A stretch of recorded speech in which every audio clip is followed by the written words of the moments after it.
Sheboygan. Welcome to another episode of Roll Call. Tonight we'll be talking about some neighborhood policing initiatives, largely credited and started among the third shift officers here at Sheboygan Police Department. The first would be the Tavern Safety Coalition, and the second, the Operation Absolutely 21. We have with us one of the officers that started both of the initiatives, Officer Brandon Kehoe. How you doing, Brandon? Fantastic. How are you, Tom? Doing well. And we also have the legendary Officer Bob Erickson with us tonight. How you doing, Bob? I am just legendary. How about yourself, Tom? I'm doing all right. Okay, so like I said before, we'll be going over the Tavern Safety Coalition and Operation Absolutely 21. I'm going to go ahead and give the floor to Bob. He's going to talk about our traditional response to bar fights, any alcohol issues that may happen during the night, and also explain the need for Tavern Safety Coalition. So if you would, go ahead and take it away, Bob. Sure, and Brandon, by all means, feel free to chime in. For those of you that don't know, Brandon has worked third shift really since I started here 5 years ago, so he's kind of an expert when it comes to that kind of issues on third shifts, and a lot of it is alcohol related, especially on weekends. And Brandon, I don't know about you, but I know that when I was here and when I was training on third shift, and even when I get held over late sometimes, it seems like the traditional police response to alcohol-related issues, disturbances, especially bar-related disturbances, would be for the police officers to show up, do an investigation, make any arrests necessary, and then basically clear the scene from there. Yeah, it's a very traditional reactive response, something that we felt we needed to change. Sure. Okay. And so obviously we came up with this Tavern Safety Coalition. Can you just go through the steps that you took and the conversations you had to get there? Doing some research on problem-oriented policing, we felt a collaborative effort, creating a community-based partnership group would benefit combating a lot of the issues that we face that involve alcohol in Sheboygan. Sheboygan, not foreign to any other community in Wisconsin, alcohol consumption is very prevalent and it needs to be monitored. Sure, absolutely. Definitely. So when you're looking at this collaborative effort, I guess I'm sure there's plenty of people sitting out there right now that they're wondering what exactly is a Tavern Safety Coalition. Can you go into how that works?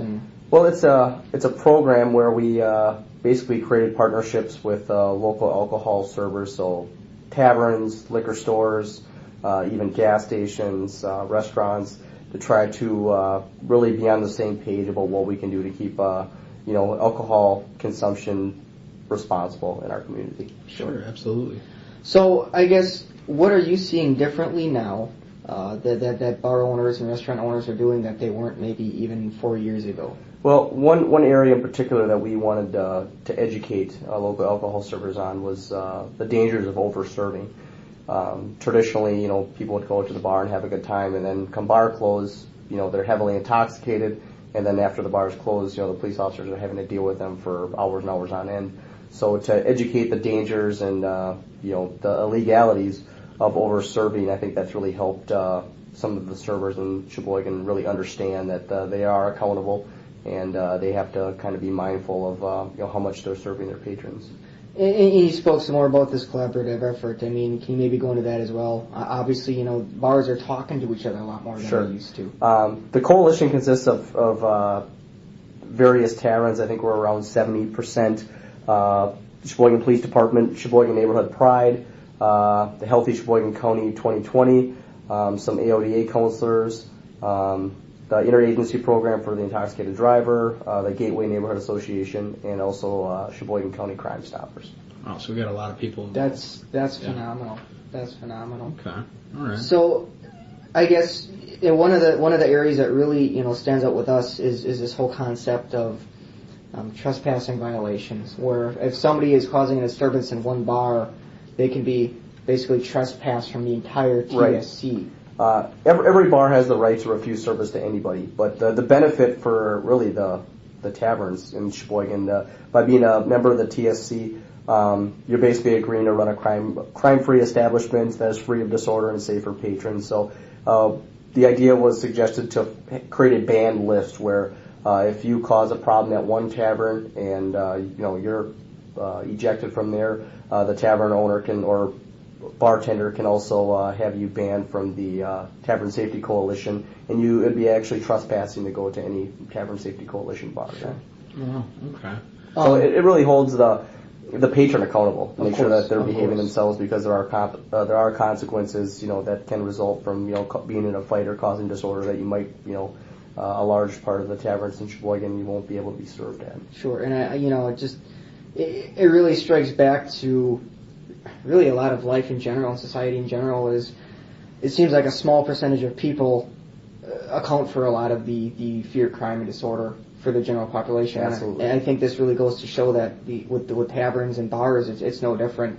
Let's face it, 90% of people that are going out on weekends are going out to have a good time. They're not hurting anybody. And, Sure. I remember the same names that always come up from being arrested from bar to bar to bar. And it's nice to see that we can stop that from happening by just banning them for multiple bars at once. Did you, when you started this program, what kind of roadblocks did you see going on? It's a big animal to take on, just because it's a culture change. So we wanted to do a lot of education, and one thing that we did I felt was very beneficial was the development of an alcohol server training course, which we offered for free, and we serve really anyone involved with alcohol service. That's outstanding.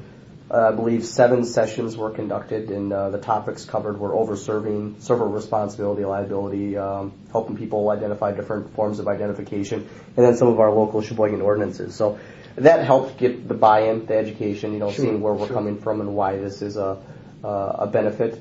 Some people, I think, were very used to our traditional response, so to investigating, problems at taverns. So initially, I think there was some people were having a hard time buying into it, but we've definitely overcome that now.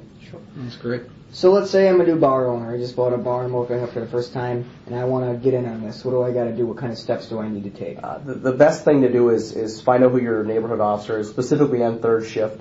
Either email them or request to have a meeting with them, get some education on what the Tavern Safety Coalition is, the benefits to it, and what you need to do to be an active participant. I think that's probably the best step you can take as a local bar owner. Anyone interested in this, talk to your neighborhood officer and get some more education on it. Sure. And as we sit here, obviously, I can say this too, just from the times that I get held over on third shift or on my late nights or whatever. This has had an impact. It really has. And I think we as police can see that. I guess, what kind of numbers or stats do you have available or how has there really been a decrease in disturbances since this whole thing has started? We're still working on developing the raw data. Okay. But I can tell you just basically from viewing the atmosphere, doing foot patrol on Michigan Avenue or some of the other bar districts in the city, you're definitely seeing, when you're making contact with the alcohol servers, hey, this guy, we felt he's had too much, he's wearing this clothing, we ejected him, he might be in a different tavern. Sure. We're getting a lot of positive response from the servers. It doesn't seem that we're dealing with people in a disorderly fashion as much. Sure. So it seems to have made a very close impact in the short amount of time we've implemented it. And one thing I've seen too, and I'm sure that you've seen as well, is that I'd like to think we always had a pretty decent relationship with people working in these taverns, but it seems like that relationship is even better now. And it seems like when I'm out driving around in Michigan Avenue or any place where there's a bar, or even when I'm walking around, people are, servers and bar owners are more willing to come up and just talk to me by them initiating the contact. Sure. And letting me know what's going on. And I think that's also, it shows that the relationship dynamic has changed a lot too. Well, certainly I think with, the work we put into developing the alcohol server course, I think that shows then that, honestly it's simply easier to just issue citations when there's problems, but for us to go a little above and beyond, to provide some education and to, create some problem-solving philosophies without enforcement action. I think that shows then that, we're willing to work with them and have a good networking relationship rather than just, issue citations. Sure. Absolutely. Yeah. I think it's, a tenet of community policing and neighborhood policing too is that we need to work with business owners, and, a bar business owner is still a business owner, and we all have the same goal of advancing Sheboygan. Sure. And I think that this is a prime example of that. And, I know us on second shift, we're very appreciative for what you've done there. All of third shift really has stepped up on that. So, yeah, absolutely. It's definitely beneficial to see that, we want to enhance Sheboygan's nightlife, the vibrancy and the safety of it. So sure. That's really what we're dedicated to doing, and I think we're seeing success. All right. Next program that I'd like to talk to you guys about is Operation Absolutely 21. This is an operation now that's been going on for 3 years, and we've also seen some success in this program, and I have had personal contact with business owners and servers, and it's pretty much been all positive contacts. But basically what I'd like to do is give Brandon the floor so that he can explain why the program was developed. Well, about 3 years ago, we were dealing with a lot of people really in the bar district that weren't the legal drinking age, that were causing a lot of disruption to the community. Okay. And really the only accountability that they were receiving was a $177 citation if it was their first offense, and obviously much more expensive if it was more on. Yeah. And I felt something more needed to be done in order to really solve the problem. And that's what really motivated us to create this project. Sure. So do you think the focus at first was on the under 21 offender? I mean, that's ultimately, who we're trying to prevent from procuring alcohol, but really the focus was on kind of really holding the servers in Sheboygan accountable and really kind of gauging on how big of a problem we actually have. Absolutely. If you could explain basically the concept of operations, how is this accomplished and how does the program work? When we started the program, we needed to establish a baseline of basically how bad this was. How easy is it to be served alcohol if you're not 21? Yeah. So in the spring of 2011, we started the program, and we surveyed all of the local alcohol servers in Sheboygan, and we almost had a 50% failure rate. So it was alarming that it was a significant issue that needed steps need to be taken in order to stop this from occurring. So we sent out letters to the establishments that passed, and then made personal contact with establishments that failed, offered them training, and informed that the project was going to continue and ultimately turn into enforcement action after a while. Yeah, absolutely. We continued the project. We weren't really seeing a lot of positive results. The failure rate was pretty much staying the same. So we moved into the enforcement action phase of the project, and we were really able to get the results down to below 10% in a short amount of time. So that was beneficial to see some good results. Unfortunately, people had to receive citations for it, but it helped make sure that they're accountable and focusing on the patron and that they are a legal patron. That's quite impressive numbers, from about 50% to 10%. That's amazing. Yeah, that's nothing less than amazing. So. Yeah, wow. So if you could just explain to me how you guys do it on an average night when you're actually out for Operation 20. We'll have anywhere from 2 or 3 underage kids. A lot of them are going to recruit school to be police officers right now, so they kind of understand police procedure, and it gets them kind of some nice professional experience. We'll have them go into an establishment, try to order a beverage. They show the ID that says that they're not legal, anywhere from 18 to 20 years old. Okay. If they're served alcohol, they'll remain in the bar. They'll contact law enforcement. We'll come in, and we can see, that the person is at the bar with a beverage in front of them. Make contact with the server, inform them that the individuals at the bar are under the age of 21. A citation is issued for serving an underage person, and then we make phone contact with the licensee of the establishment. Okay, so everybody knows up the chain. This is not something that gets lost at the employee. No, and we want definitely the owner to know that this incident happened. That's the ultimate goal. Absolutely. And I think really, the point to drive home on that too, as Oberon, is that there's no trickery going on. No, we have an individual who's clearly under 21. They produce their own ID, which shows that they're under 21. Yep. There's no trickery or entrapment or any shenanigans. So and I don't want the integrity of the project to get compromised at all. So we use kids that really look their age. We're not using kids that have facial hair or look like they're 40 years old. We're using kids that look the age that they are, just so that the integrity isn't compromised. Of course. So that's basically how the project works. Okay. And getting into what Bob was talking about, as far as the scope and the jurisdiction that we're using, do you guys go to a certain neighborhood every other time you do it, or how do you guys go and choose the establishments? Really, it's fairly random. Okay. We make sure that it's equitable, that everyone's getting the same amount of compliance checks. Not Sure. one establishment is getting more than the other. Okay. But it varies on night to night. It depends sometimes on how quick the word gets out that we're doing it too. If a lot of the establishments on the north side know we're doing it, we might switch to the south side. But it's fairly random. There isn't anything that's kind of set in stone on how we do it every night. So. Sure. And so you guys don't make an announcement before you do it. It's basically on a random basis. Yeah, you just choose a night. It's done basically quarterly, once or twice a quarter. Great. You make contact with a lot of places, and they know that this is going on. It's not anything that we've hidden. We've done articles in the Sheboygan Press on it. We've sent out the letters. At some point, every owner, unless they're a fairly new owner, has received a letter and is aware that we're doing this. So we're definitely not holding any secrets. I know that through my contacts in this program, I'm usually the guy that shows up and issues a citation or helps out, assists the officer that's out there at the time. But even with the owners and the servers, it seems to be a very positive contact. They know, hey, I messed up on this one, and Well, certainly everyone makes mistakes, and Sure. all we're trying to do is really elicit compliance. I mean, we want everyone to focus on the patron, making sure that they're our legal patron, that they're not under the age of 21. That's really our main focus. We're not trying to, I don't enjoy having to, write owners or licensees, citations. But unfortunately, that's kind of, how the project works. Okay. Have you guys gotten any specific owner feedback from owners or licensees throughout the city? It depends. Some people aren't a fan of it. And I can understand that their point of a business, being held accountable, they cannot be a fan of that. I can understand that.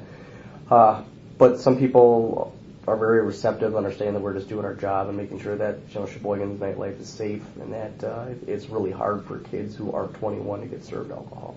As far as the failure rates, I know that you mentioned above 50 and down to 10%. Have you seen it pretty much stay steady since then, or has it come up and down a little bit? We stopped the program briefly while we conducted the alcohol server courses. Okay. We didn't really want to run both at the same time. So last spring, it was on a hiatus for a while we conducted the classes, and it started up again. And we're pretty much under that sub 20%. It kind of varies between in the teens or just below 20. So we're right around that area. So we're still better than we were when we started. It's definitely better. Okay. We're I think the worst it's been since then is probably about 22 or 23%. So all right, so fantastic. All right, Bob, how does this all fit in as far as these programs on third shift and night shift? How do they assist us with the neighborhood policing initiative and help us create a better Sheboygan? Well, I hope from listening to Brandon here, I mean, this is, we've talked about community policing, we've talked about problem-oriented policing, we've talked about neighborhood policing. I would argue this fits into all three.